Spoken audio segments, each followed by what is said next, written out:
Friends ఈ వీడియోని చూసే ముందు ఈ వీడియో మాత్రం తప్పకుండా లైక్ చేయండి, అలాగే మన ఛానల్ని సబ్స్క్రైబ్ చేసుకోండి, పక్కన ఉన్న బెల్ ఐకాన్ మీద క్లిక్ చేయండి, మీకు ఆల్ నోటిఫికేషన్స్ వస్తాయి. తర్వాత కామెంట్ సెక్షన్లో మాత్రం దిస్ వీడియో ఈజ్ అమేజింగ్ అని టైప్ చేయండి.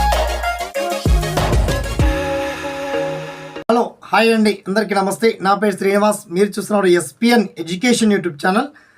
అయితే మొత్తంలో తెలంగాణ రైతులంతా 1000 కళ్ళతో ఎదురు చూసినటువంటి మరో టాపిక్ తెలంగాణ రైతు భరోసా. గత ప్రభుత్వం రైతు బంధు కింద ఎకరాకి 5,000 రూపాయలు ఇచ్చింది.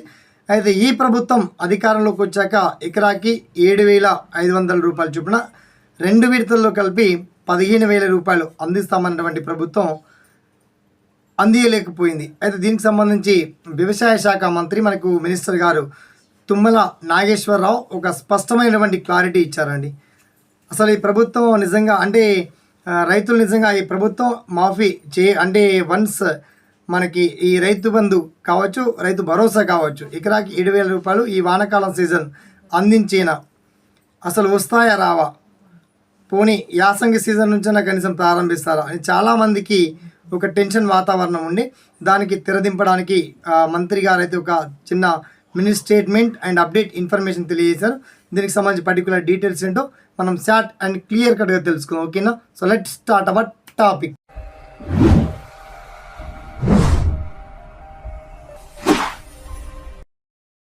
సో ఫ్రెండ్స్, మొత్తానికి రైతులందరికీ భరోసా కల్పించడానికి అంటే ముఖ్యంగా పంట పెట్టుబడి మద్దతు కోసం అండ్ ఆర్థికంగా రైతులను బలోపేతంగా చేయడానికి అంటే ఇన్వెస్ట్మెంట్ కోసం, అగ్రికల్చర్ డెవలప్ చేయడానికి ఇన్వెస్ట్మెంట్ కోసం వన్స్ ఎకరాకి 7,500 రూపాయలు చొప్పున 2 విడతలో కలిపి 15,000 రూపాయలు అందిస్తామని చెప్పి చాలా క్లియర్గా వెల్లడించారు. అయితే ఇవి ఏ తేదీ నుంచి ప్రారంభిస్తారు అనేది వన్స్ అంటే ప్రభుత్వాలు చెప్పలేకపోయాయి. బట్ తప్పకుండా కొన్ని సాంకేతిక కారణాలు అండ్ ఈసారి అయితే ఏ రైతు అయితే నిజంగా వ్యవసాయానికి అనుగుణంగా ఉండి ప్రజెంట్ వ్యవసాయంలో ఉన్నటువంటి భూములకు మాత్రమే అక్కడిక్కడ హిల్స్ కావచ్చు, రోడ్స్ కావచ్చు, వేస్ కావచ్చు, సో బిల్డింగ్స్ కావచ్చు, భవనాలు, కొండలు, రోడ్స్ ఉన్నటువంటి ప్రాంతాలకు రాకూడదని చెప్పేసి ఇవన్నీ తొలగిస్తున్నామని చెప్పేసి క్లారిటీ ఇచ్చారు. అవన్నీ క్లియర్ అతి త్వరలో ఒక వారం 10 రోజులు అవన్నీ క్లియర్ కాబోతున్నాయి.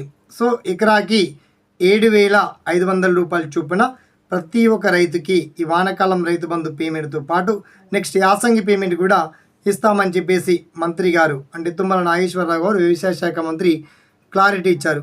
ఓకే, అయితే నిజంగా ఈ రైతు భరోసా అండ్ రైతు బంధు లాంటి పేమెంట్ రాగలుగుతాయా, మరి ప్రభుత్వం చేయదా, మరి ఇంతట్లోనే సర్పంచ్ ఎలక్షన్లకు కూడా వచ్చేటువంటి ఛాన్సెస్ ఏమైనా ఉన్నాయా, ఆ పర్టికులర్ డీటెయిల్స్ అన్ని వన్స్ మినిస్టర్ మాట్లాడినటువంటి మాటలు కావచ్చు ఆ డీటెయిల్స్ అనే లింక్ ద్వారా మీకు అప్డేట్ ఇవ్వడం జరిగింది. అలాగే ఈ రైతు భరోసా పేమెంట్ పైన మీకు వచ్చినటువంటి సలహాలను, సందేహాలను ప్రభుత్వం నిజంగా చేయగలుగుతుందా, వానాకాలం సీజన్ సంబంధించి ప్రతి ఎకరాకి 7,500 రూపాయలు చొప్పున, లేక ఇంకా ఏమైనా వాయిదా పడుతుందా, మీకు వచ్చినటువంటి ప్రతి డౌట్స్ని వన్స్ వీడియో కింద కామెంట్ సెక్షన్లో గుర్తు చేయండి. ఓకేనా?